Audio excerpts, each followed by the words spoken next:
देखिए, नियम के हिसाब से अगर बात करें तो कांग्रेस के पास अविश्वास प्रस्ताव लाने का फिलहाल कोई विकल्प नहीं है, क्योंकि मार्च में ही कांग्रेस अविश्वास प्रस्ताव ला चुकी है और अब अगले 6 महीने का कांग्रेस को अगला विश्वास प्रस्ताव लाने के लिए इंतजार करना होगा।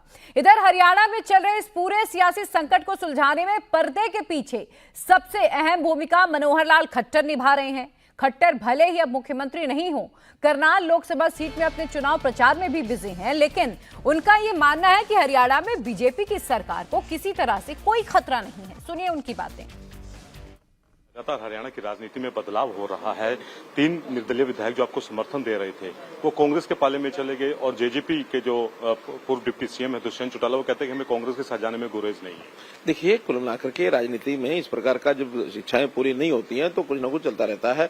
आज भी हमारे पास बाकी सब दलों से ज्यादा यानी एमएलए हैं।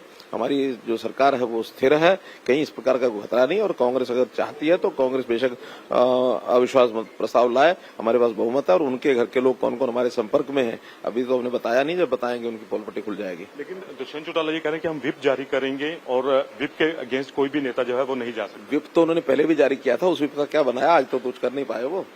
और अभी थोड़ी देर पहले मेरी जो धर्मपाल हैं उनसे भी बात हुई गोंदर, वो कहते हैं जी टीस इस बात की थी कि जो बीजेपी के कार्यक्रम थे उन पर बुलाया नहीं जाता था। देखिए, वो बीजेपी के सदस्य नहीं है, वो इंडिपेंडेंट सदस्य हैं। बीजेपी पार्टी का काम चल रहा है। उन्होंने तो समर्थन के अंदर जितना काम करना था किया, अब नहीं वो करना चाहते उनकी मर्जी है। हमने तो विकास के काम हर क्षेत्र में, चाहे वो बीजेपी का विधायक हो, चाहे इंडिपेंडेंट हो, चाहे अन्य जो लोग हैं, उनके सबके विकास पूरे किए हैं। किसी प्रकार की समस्या नहीं है। आज भी उस विधानसभा में हो के आया हूँ, हर गांव के अंदर सैकड़ों की संख्या में लोगों ने समर्थन दिया और उन्होंने जो एक प्रकार से स्वागत किया और बड़ी मात्रा के अंदर नीलोखेड़ी विधानसभा के अंदर हमारी जीत होगी, ये मेरा विश्वास है।